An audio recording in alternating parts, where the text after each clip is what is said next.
I think one of the important things that family offices do, whether single or multi-family office, is that beyond managing wealth, is to also manage the intergenerational engagement. As you would imagine, every family has several generations, right? And the language of these generations differ. Most of the older generation, typically when it comes to investment, are looking for more conservative investment. They want to do things that they used to. They want to continue to invest in traditional investments as they've always done. And then the next generation are a bit more open. They want to explore more. They're very open to new opportunities, innovation. They talk more about impact investing. So oftentimes you have this generational divide, right, between the older generation and the new or current or next generation. And so you have to navigate that communication to ensure that you are able to find a balance for both parties in a way that you're able to acknowledge the wisdom of the old, but you're also able to embed it with the effervescence, if I must say, of the next generation, their willingness to embrace new things, new ways of doing things. And so for me, it's really about properly engaging and communicating in a way that helps them to see that everybody would, have their own interests taken care of, pretty much.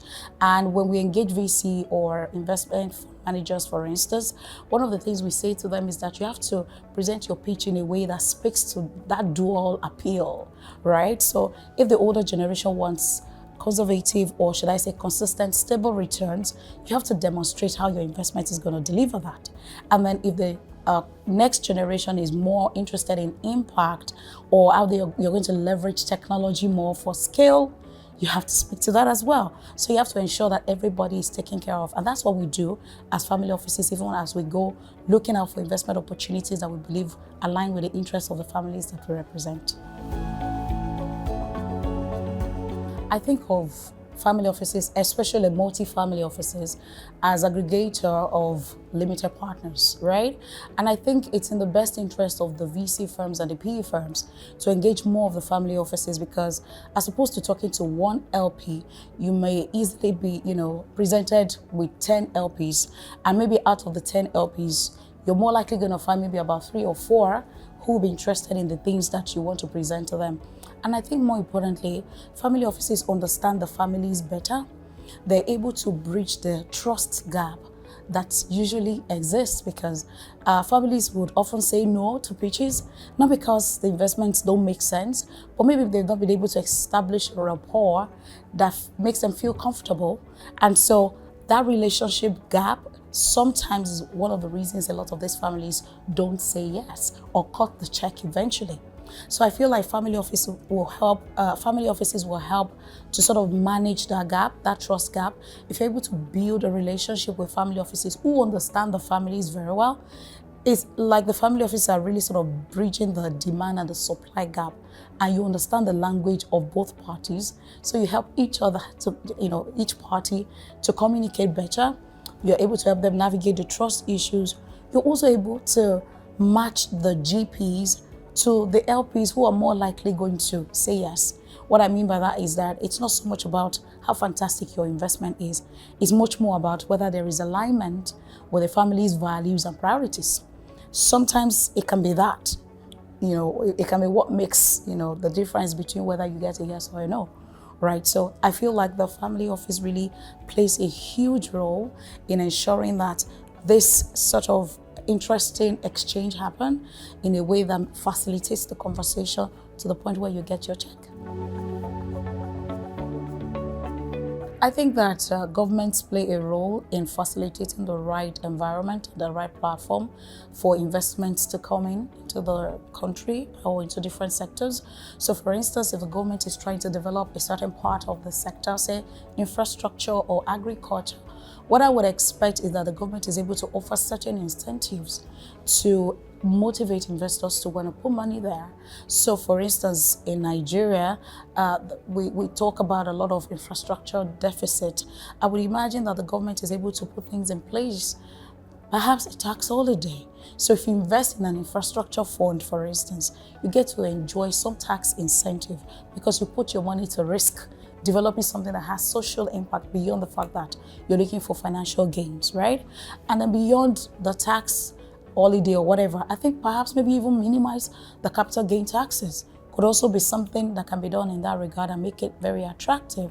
Beyond that also is creating the ease of doing business, streamlining the process of getting your license, the tax regulation, even the process of repatriating your funds, right, if you choose to exit your investment from the country. Because I know that that is also something that's a lot of headache and a lot of consideration for investors who want to come in and play in an environment, but they worry about their ability to be able to repatriate their funds when they're ready to exit.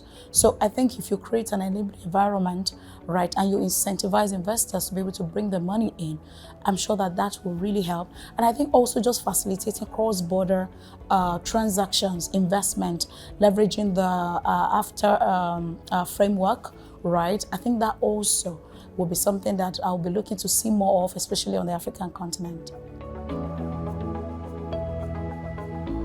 What we do at Genia Family Office as a multi-family office, an independent one at that in Nigeria, is that we try to align family goals with strong family governance.